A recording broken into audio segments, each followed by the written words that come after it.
Hello and welcome back to another episode of You Want to Do What with Dan and Julie. Today we've got Alex Payne on, who's a broadcaster and presenter. Hi, Alex.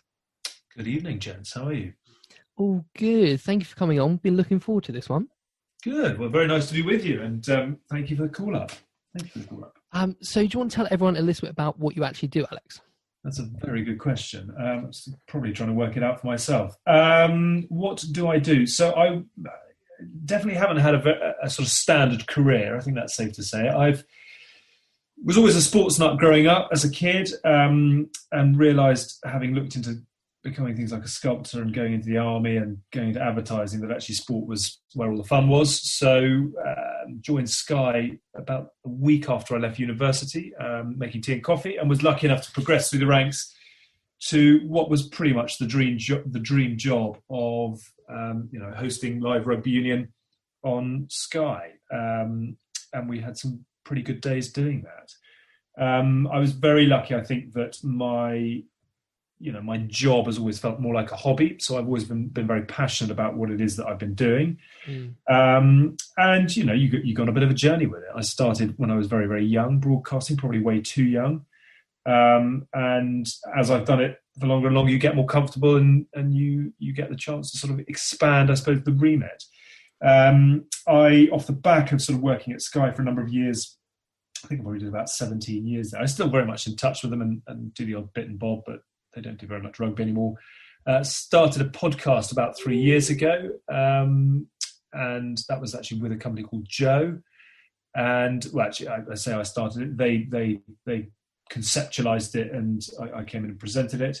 And then last summer we left, started on our own, did our own thing with a brand new show called The Good, the Bad, and the Rugby. Same people, but having a lot of fun with our own ownership and our own production company and values, etc. So that's the sort of the broadcasting side of it. I suppose what that leads into is that working at the weekends means you get a lot of your week back. And I've always sort of tried to fill that with more useful things than just playing golf. I did play a lot of golf. I wasn't getting any better. And that's why I sort of took the decision to, get involved in businesses and start my own little ventures, etc. I've had about 4 or 5, ranging from a digital publishing company to a surf magazine, a presentation coaching business, but I now have a tech business called The Room. It's all about mutually beneficial exchanges. So you're able to come onto our platform and you're able to swap things with brands, or brands are able to unlock interesting people who want to work with them based on pure advocacy, on a need, a love, or a want, rather than a financial transaction. So it's very I think I've seen that actually. I think I've seen that somewhere. Someone somewhere in our team is doing a good job. Yeah. It's all about good people and good brands forming good collaboration. So that's the day job now. The podcast is a hobby. It's a very long answer. The short answer is a fairly shambolic CV. That's cool. It's a very varied career. But going back to broadcasting quickly, you mentioned you started it super young, and that must have been so daunting for you. Did you ever kind of think about that when you were going into it, and were you ever really nervous?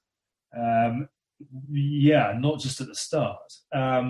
Yes is the short answer. The only sort of analogy I can give you, so I was very, very lucky, and I've been very open about that in the past. I was very lucky to get the job that I had wanted from about the age of 8, 9, 10, and I was also very lucky that it happened very, very quickly for me. I joined Sky as the T-boy. And many people would tell you I should still be the T-boy, but you grab the flag when you can. But I sort of was progressing through the ranks of the production team. So I went from T-boy to a little bit of editing to, a little bit of this and that on match day coverage.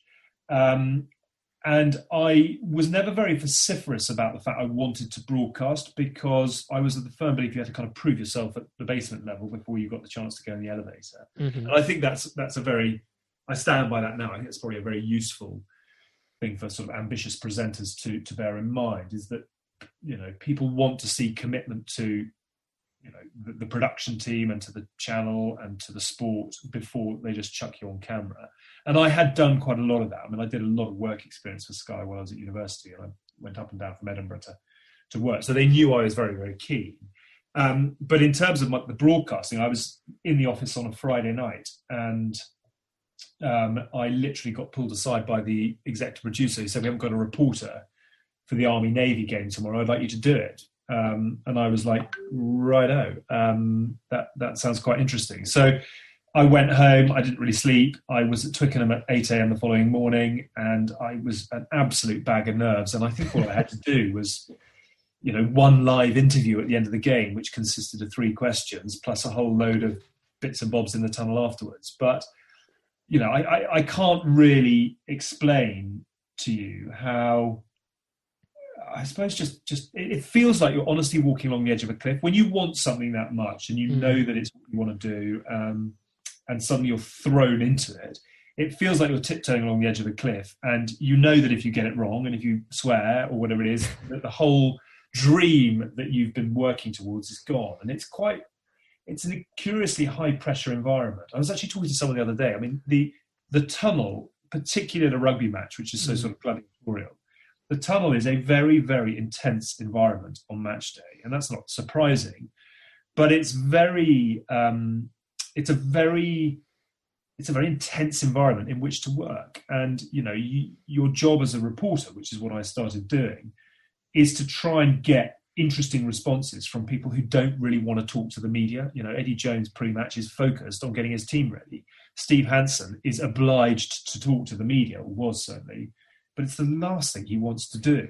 How do you deal with that when, like, for example, everyone knows when you chat to Eddie Jones, you get a very sort of short shrift, don't you? He gives kind of short answers, but especially when the players and they're going out and they're about to play the game, or they have just finished a really intense game, how do you get what you need out of them?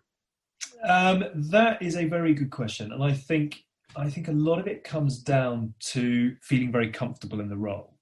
And your comfort levels go up the longer you do it and the more you know people, etc., etc. So, I can remember in the early days of my career interviewing Martin Johnson, and, I went into broadcasting because I was a fan, not because I was a journalist. And that, I think, made the jump much, much larger. But I can remember I absolutely hated interviewing Martin Johnson. When I was 24 years old, I looked about 14. I was pimply, and I didn't really know A, how to broadcast, or B, any real idea about the sharp end of the game. And so he would have been being pulled from pillar to post, and in the aftermath of winning the World Cup, everybody wanted a piece of him, and he just wasn't interested. And you've got to learn pretty quickly then in terms of how you handle it. I think if you're not that comfortable in that environment at the start, you keep it very simple. You're polite. You get in, you get out, you get the best response you can possibly get in those environments. But what you're looking for, I think, in the early days of your broadcasting is keep it clean, keep it simple, maintain the respect. What you then develop as you go, and it's a very different job actually, reporting touchline to presenting in studio. It's a much more comfortable environment. You're working with people who you expect to be on your side, as opposed to people who you are trying to lean across the fence to interview. And then it's much more about making people feel comfortable. It's about, trying to elicit interesting responses. I think the standard of broadcasting has probably developed significantly over the last 5 years. And I'd probably put a lot of that at the door of Gary Neville. It's not good enough now to turn up into a studio as a former player and just trot out cliches and platitudes and nonsense. You've got to offer something to your audience now which informs, it entertains, it educates. People have much higher expectations of what it is that they're watching, and so that as a sort of a presenter, as opposed to a reporter, is much more your job. It's to make sure that your guests are giving something to the audience which entertains, informs, and educates. But very much my role, and I can remember going on air. It's not a comfortable environment, live broadcasting, and what looks very slick and very stylized and polished on camera is often incredibly chaotic. I mean, the studios that I've worked in for Sky, which look really high end on telly, they're basically a box with gaffer tape and a bit of sellotape and blue tape holding the thing together. And it all sort of contributes to that sense of chaos. And I can remember doing one of the European Cup finals for Sky 5-6 years ago, and our special guest on the day was Ronan O'Gara, who is the top point scorer in the history of the competition, one of the great Irish players, Grand Slammer, etc. And he was more nervous, considerably more nervous, coming in studio with Sky for the day than he was as a player in the moments before kickoff. And that's because he was totally out of his comfort zone. Yeah. And so that is your job as a presenter, is to make sure that they feel really, welcome and comfortable. And, the thing I always said to people who perhaps were slightly out of their depth is just get your first answer out. It's like anything you do. Just do hit that first shot, as a batsman, hit it sweetly and you'll settle in very quickly. And, it's the same in broadcasting. Get that nice first answer out and, you're off and running, and then you'll relax very, very quickly. So, they're very, very different jobs, very different roles, but I think, you're trying to perform both in some pretty intense environments, as I say. You obviously, from a young age, wanted to go into broadcasting and worked with Sky whilst at university. Did you tailor your education towards this role? That's a very good question. The short answer is no. I did history of art at university, which doesn't lead directly into sports broadcasting, I should acknowledge. I actually, genuinely, I wanted to be a sculptor when I was growing up. That was my my real passion. I was really into art. I did an art foundation course in the year between school and university. I was quite, I suppose, relatively artistic as a kid. A huge sports fanatic, but I love the arts. It doesn't often mix, does it? You don't. No, it doesn't. It doesn't. But funny enough, I think it stands me, and I think I think the game has changed. I think, when I went into broadcasting, it wasn't vocation led, and I would probably say that I was probably one of the last people through who came into Sky as a T-boy. And ended up on screen. And, there are several others who did it. So Kirsty Gallagher was a production runner. Simon Lazenby, likewise, was a sort of a production runner and became presenters.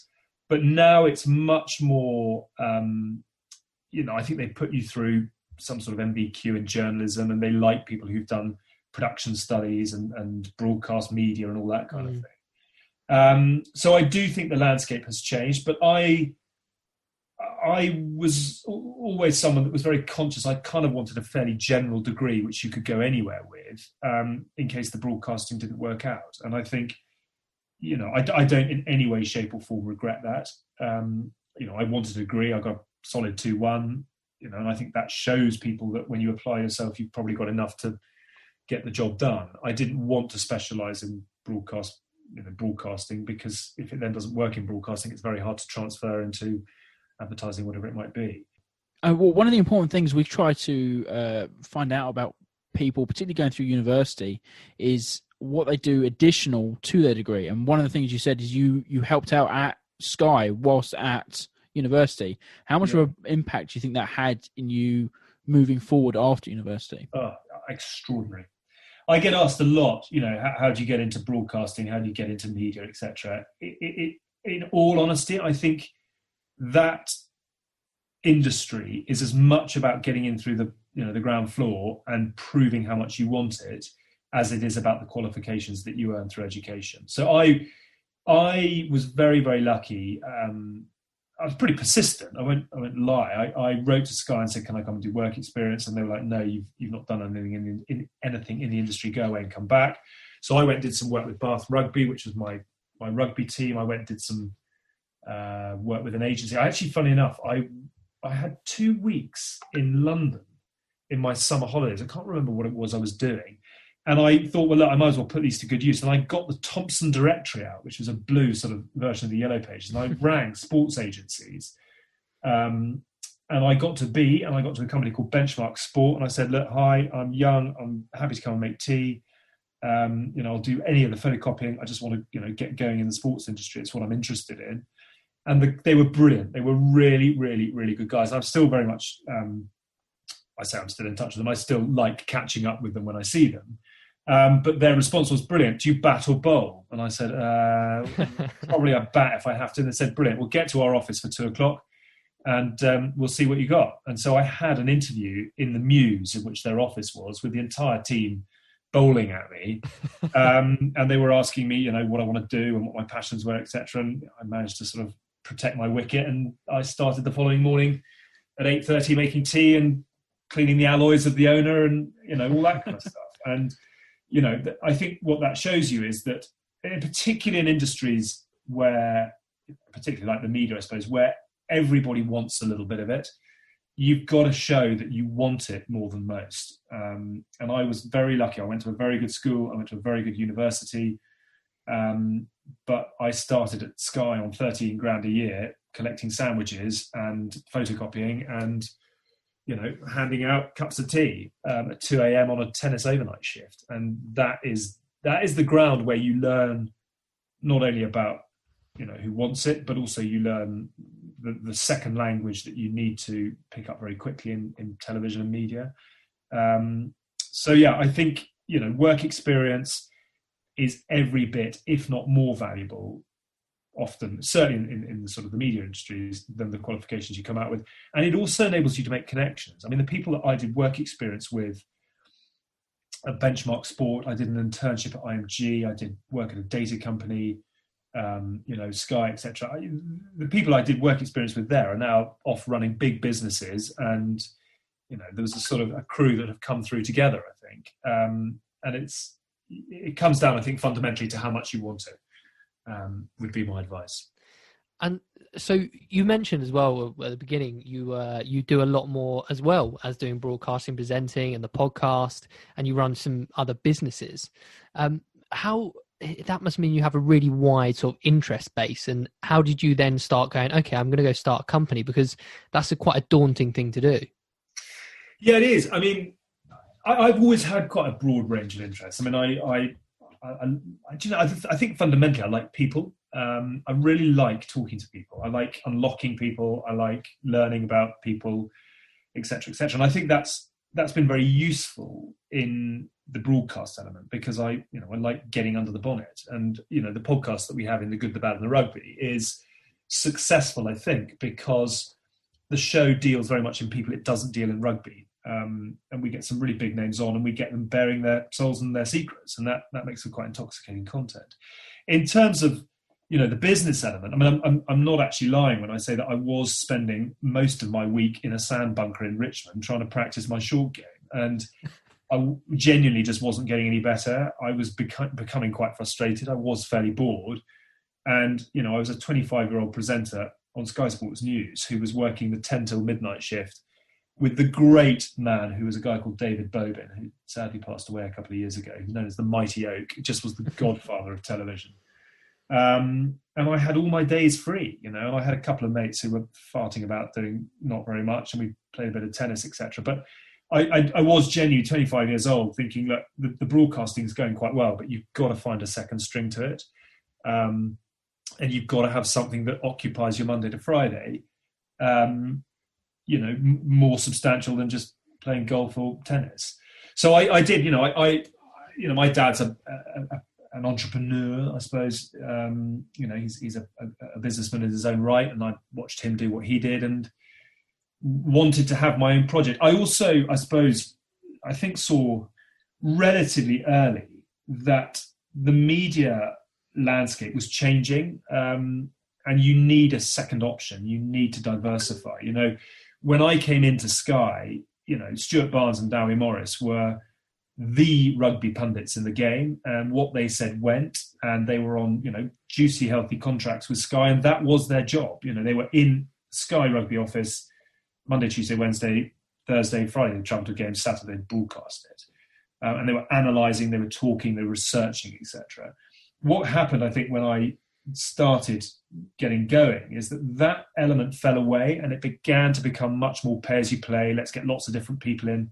Let's constantly change the voice and the dialogue and the dialect, and so the role of full-time pundits really fell away. And I think you know anyone can probably now name 5 or 6 full-time pundits. Your Gary Nevilles, your Jamie Carragher's, you know, the Sky cricket crew are fairly consistent. But particularly in rugby, you see the same people cropping up on a whole different range of channels. So Ugo will work on BT on a Saturday, and he'll work for the BBC on a Sunday. And David Flatman will work for Channel 5 on the Sunday and be doing BT on the Monday. It's much more of a pay-as-you-play game. And the reason I mentioned that is that I was sort of conscious of that happening, and I didn't want to be spat out as a fairly second-rate presenter with nowhere to go. And so I've had various failed businesses, but the one that I've been working in for the last 4 years is thankfully now picking up. And we've just done our second fundraise, which closed pre-Christmas. We're a team of 25. We've got big ambitions, and we're on quite an exciting growth trajectory at the moment. And I think the nice thing from my perspective is that I genuinely feel I'm a better broadcaster now that I'm less interested in broadcasting. And I said, my what I do now on the podcast, etc., is a hobby. It genuinely is a hobby, and I love doing it because the day-to-day of running a SaaS tech business is pretty bloody stressful.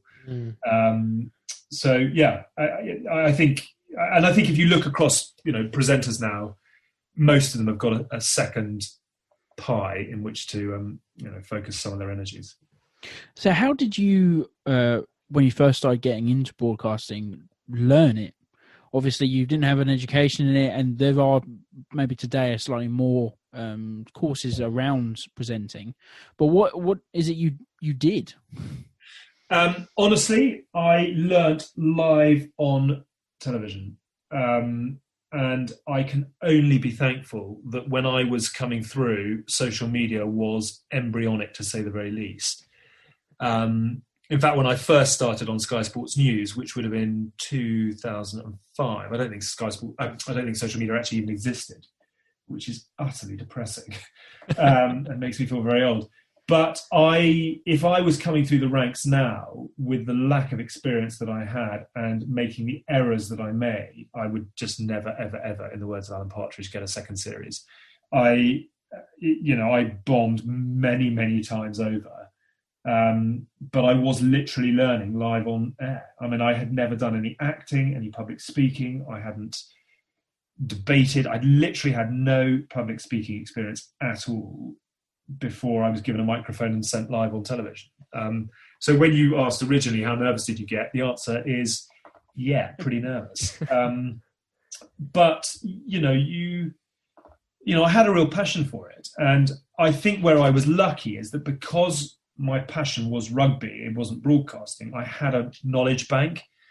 And so I was always aware that I knew what I was talking about. And that gave me a platform and a springboard, I suppose. If I could get the words out, the words would probably be right. But I've had some utterly horrendous car crash television moments. One stands out above all the others, but that's only really because it happened when social media was a thing and therefore went viral. But the early days, it's some pretty painful memories. But it's a very good place to learn. And if you can hang on in there, I always describe myself as the turd that wouldn't flush. Eventually you've got to do something with it. And I was that as a broadcaster. I was never very good, certainly in the early days, but I just hung on in there and I was committed. I tried very hard. I sought a lot of feedback. I really wanted to get better, and therefore they dealt with me and looked after me, even if there were some fairly horrendous bumps along the road. But yeah, I think nowadays they train them far better than they did back then. It was a pretty brutal learning experience. But the way you learn is the best way to learn anything, really, isn't it? Really give it a go and fail and try again.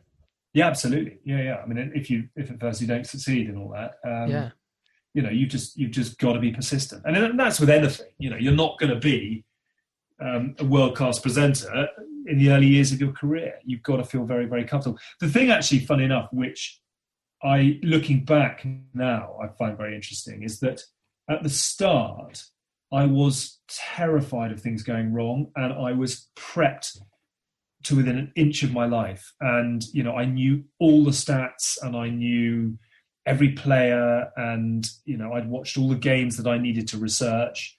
And I had the whole show mapped out on a piece of paper in front of me. And nowadays, honestly, when we're recording the pod, 9 times out of 10, we'll log on and it'll be like, who are we talking to today? What are we doing? And what that kind of shows you is the more comfortable you get it's like being a motorcyclist, really. They always say that guys and girls who ride motorbikes are always looking for the out in case. And that's a bit like what it becomes as a broadcaster. You learn how to navigate your way through a show, and you learn the types of content and answers that make for good, pickup.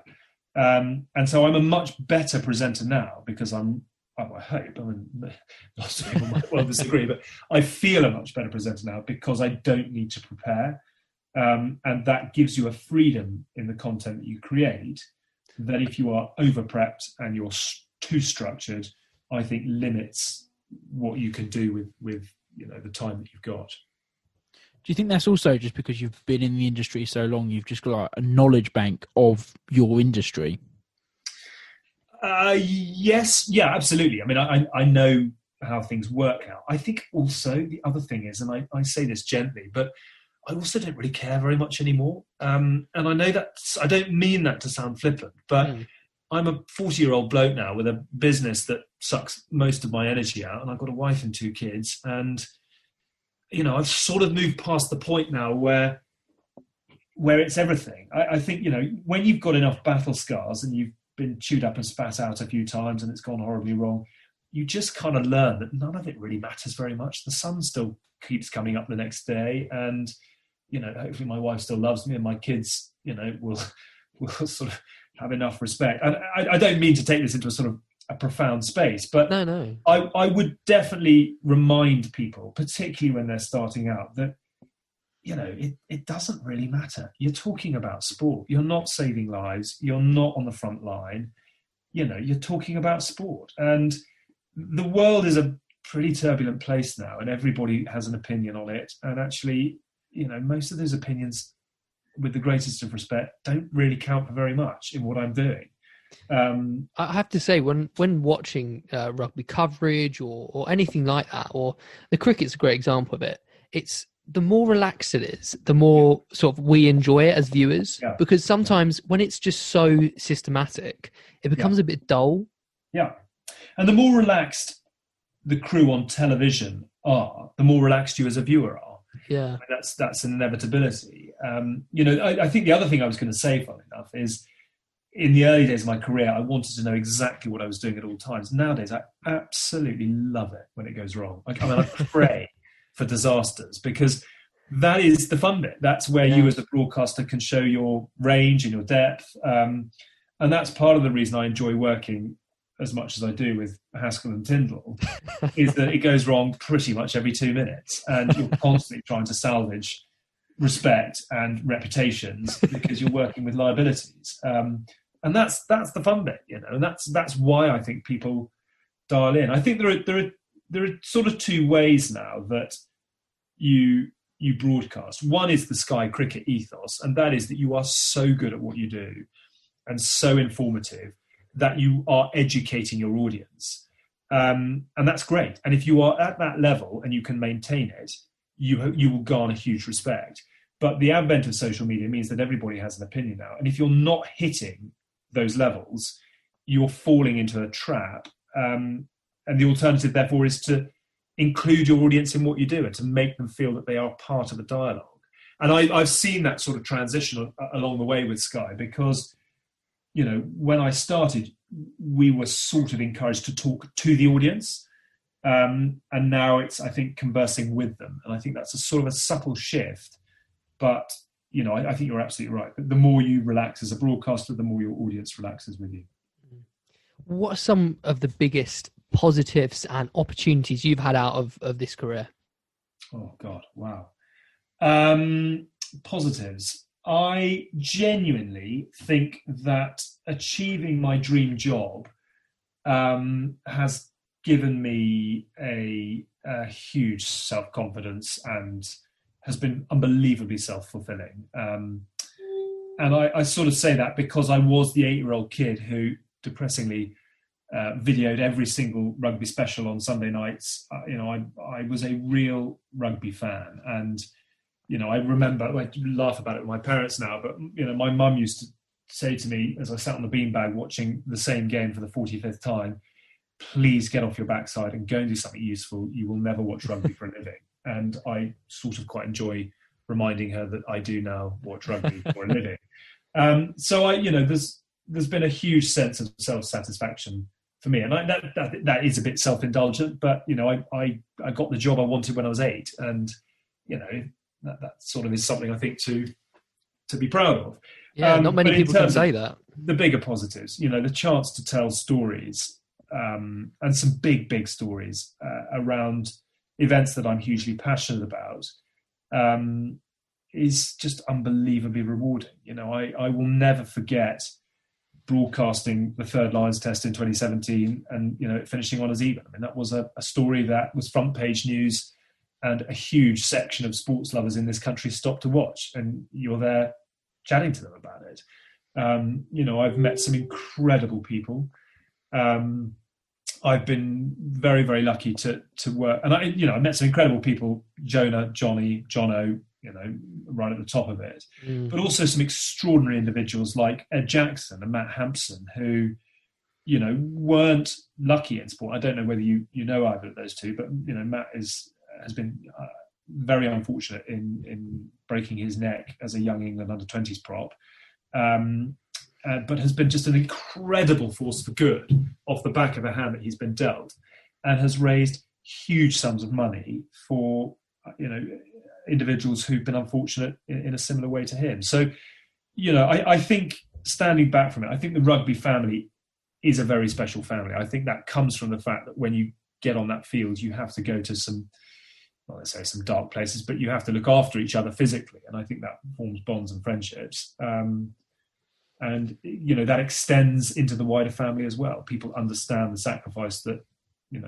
players, female and male, make for your entertainment, and that, it makes for a fairly intoxicating group, I think. So I feel incredibly fortunate. I have been very, very lucky to, achieve my absolute dream in being a sports broadcaster, but also in being a very small part of what is a very, very strong family. So I do feel incredibly fortunate. That rugby family thing is definitely true. I mean, me and Jules, we played rugby together, probably me quite badly, for God knows how many years, and all my closest friends are from rugby. So it's just one of those things. It kind of, once you go and play rugby together, it kind of bonds you together in a weird way. Yeah, absolutely. And that's the beauty of it. And I am so glad I've worked in rugby and not football. There's nothing wrong with football. It's not my game. And I like the fact that rugby is good people. And of course, there's some amazing people in football. But I'm very comfortable in the rugby environment, and that's why it's been such a rewarding experience. And on the flip side of that, what would be some of the less favourable aspects that you've found of the industry? Another good question. I genuinely have got my head in my hands at some of the challenges that the sport has right now. I do find it very, very frustrating that we can't seem to build a product where there is a sort of seamless synergy between North and Southern Hemisphere, between club game and international game. I think the sport has not looked after jewels in its crown. The likes of Samoa, Romania, Tonga have regressed massively as a nation. Zimbabwe Zimbabwe is a very different case study because of the political implications in the sports landscape there. But, we have not grown as a sport in the way that we could and should have done in the 26 years of professionalism. There are some very big names and some very big egos at the table, and it makes progress very, very challenging. And I have found that very, very frustrating, and have spoken about it, or certainly asked questions about it on our podcast. I think, and I think that's sort of a micro and a macro level. I don't think the sport has grown in this country in the way that it could have done. And of course there are challenges, and of course there are, you've got to look after the foundation stones before you start changing everything just to bring in a wider audience. But we could and should have done more with rugby in the US, I think. So I think that is one shame. I think the other thing, and this is speaking from a personal experience, is that I think the sport, certainly in the UK, is asking a hell of a lot of its TV viewers at the moment, in the way that those rights are fragmented across pretty much any channel that you can name. Yeah, absolutely. And, you know, the Six Nations being split across BBC and ITV is fine. But then you've got to go to Channel 5 to find your Prem Rugby highlights, and back to Channel 4 for the Ireland games in the autumn, and one game a week from the European Heineken Champions Cup. And then you've got to go to BT for your Premiership. You've got to go to Premier Sports for your Pro 14. I mean, it's just endless. And that's across all sports as well. What's that? That's across all sports as well, not just rugby. Yeah, it is across all sports. And I understand it. You know, you've got to generate money as a governing body, and as a Premiership rugby or whatever it might be. But you're asking a hell of a lot of your fans and your audience to do that. Now, that obviously comes with a biased angle, because I was lucky enough to broadcast rugby at Sky when we had everything, literally everything.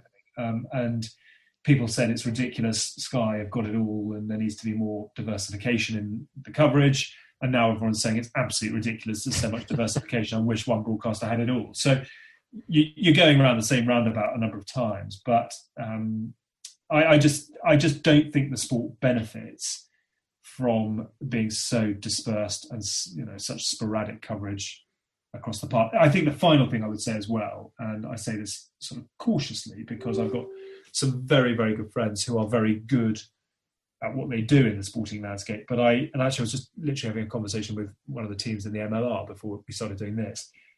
Rugby coverage has not changed in 40, 50 years. You know, it's been pitch side and analytical and relatively dry, I think, for a very, very long time. Now, there are people who do it absolutely brilliantly. I think, you know, Ben Kay is a brilliant summariser, and Nick Mullins is a fabulous commentator. And, you know, I think there's some very, very good people doing it. But if you're trying to build a broader audience, rugby as a game is so complex that it's very hard to bring that audience in if you're talking about the nitty-gritty, so to speak. So I don't have the answers, and I've got ideas, but I think there are challenges about the way the sport is broadcast, about the channels in which it's broadcast, and about the product not being maximised to its full potential yet. Definitely. What would be something that was not in the job description that you had to deal with and probably didn't expect to deal with? Probably the pressure. And I sort of say that because I came through the ranks at Sky, you know, and I did a few years as the number 2 presenter to Simon Lazenby, who was, you know, a brilliant guy to learn from. But I sort of got to a point where I wanted the job, and I was sort of I didn't sort of thrust myself forward for it, but, you know, I was keen to take it on, and he had made noises that he was going to Formula One, and you know, I thought right, this is it. I really want the gig, and I think the step from number 2 to number 1 was probably considerably bigger than I thought it was going to be. And I found it not all consuming, but I found it a very big step up, and it was pressurized, and you're not just carrying a show, you're sort of not carrying a department, that's too much, but you are the front man of Rugby on Sky, and that is a much bigger step up from the bloke who fills in on a Saturday on Super Rugby. So I would say, you know, handling the pressure was probably the thing that took me a while to adjust to, and to be comfortable with. What are the other bits of the job that weren't in the job description? I don't know. I mean, I say this time and time again. I think one of the key things that will help anybody get ahead is just being polite. And the media industry it's cutthroat, it's fast, it's sharp. There are some pointy elbows, but if you can just remember to look after those around you, which sometimes can be quite challenging. You never know when you're going to meet people, you know, and in which direction you're both going to be travelling. And I say that because there were some people who were pretty tough love on me in my early days, and who would definitely give me a bit of a runaround when I was making tea, who 6 months later were bringing the tea to me. And that is I don't say that with any kind of pleasure, but it's Yeah. just an example of you just got to be a little bit careful, and I think that goes for anything in life really, but look after those around you, and just remember your P's and Q's. And I guess lastly, what's it like to work with the likes of, James Haskell, Mike Tindall, and Johnny Wilkinson, and well, that must be amazing as a big fan of the sport. Working with the sort of the idols of the sport must be amazing. Working with James Haskell is utterly exhausting, but I'm very, very fond of him, and I sort of say this now. One of the best bits of advice I was given, actually, by a guy called Johnny Hammond, who worked with me at Sky, a commentator there, very early on in my Sky careers. He said, just don't try and play in the bear pit. And what he meant by that was, I was a rugby fan, and I was very excited to be around rugby players. And he just said that isn't this game, and you've got to get rid of that pretty quickly, because you can't be a fan as a broadcaster. One of the things that I'm sort of proudest of, I suppose, is that I went from being a very passionate Bar fan and England fan into a pretty impartial viewer of the game. And it's interesting. It's been great fun, and I have really enjoyed working with some real superstars of the game, and Johnny is one of those, Martin Johnson, etc. These are guys who I was very much in awe of. But as a broadcaster, you are very much welcoming them into your patch, and so you can't get excited. That excitement falls away. I mean, it's funny, you asked earlier about how I got started. I got given a microphone with 24 hours notice as a reporter, and I got called into studio the first time I ever presented rugby with about 7 hours notice. I was on Sky Sports News at 11 o'clock at night. They hauled me off and said, you're back in at 4 a.m. You're presenting a full day of rugby. Simon Lazenby's eyeball has burst. I don't think it had, but that was the reason they gave me. But they trusted me to do it. But the reason I mentioned that story is that I had no prep. I had no sort of time to worry about it. I literally came in at 4. We were on at 6, and I went on air with Michael Lynagh, Sean Fitzpatrick, Bobby Skinstad, and Will Greenwood. Wow. 4 World Cup winners, 4 absolute idols. And I vividly remember the PA, who's the guy who does all the timekeeping, going, right, we're on air in 10 seconds, 9, 8, 7. And I just looked to my left, and there were 4 of the greats of the game. And I was like, what in God's name am I doing here? And that was exactly what you're describing here. How on earth do you work with those people? But you get rid of that very quickly. And, I'd say it very lightly, but I think you have to get to a point quite quickly whereby those people respect you as a presenter, because they are stepping into your environment, and they recognise that it is your job to get the best out of them. It's your job to direct the show. And so they go from being idols to colleagues, essentially. And then you work with them for long enough, and I would definitely count some of them as good friends. And I'm in business with Tins and Hask. So,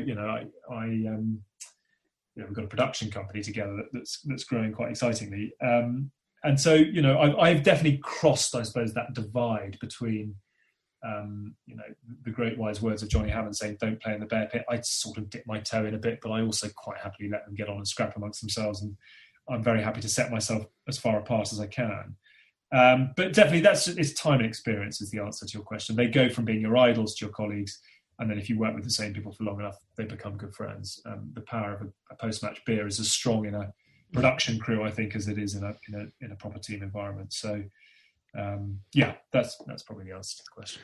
And would you go back and do it all again if you could?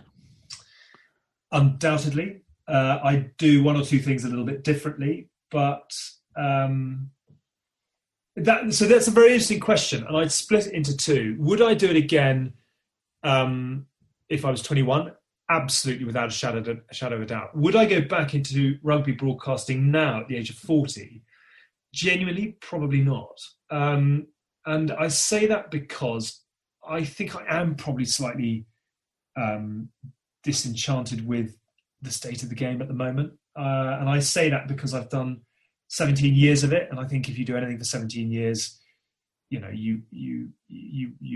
don't necessarily get the buzz that you used to. I mean, I would do a Lions tour at the drop of a hat, anytime, anywhere, anytime anyone asked me, and I'd go to a World Cup. But with the greatest respect, Sale Newcastle on a Friday night in the pissing rain at Kingston Park, I kind of done enough of those not to go and do them again.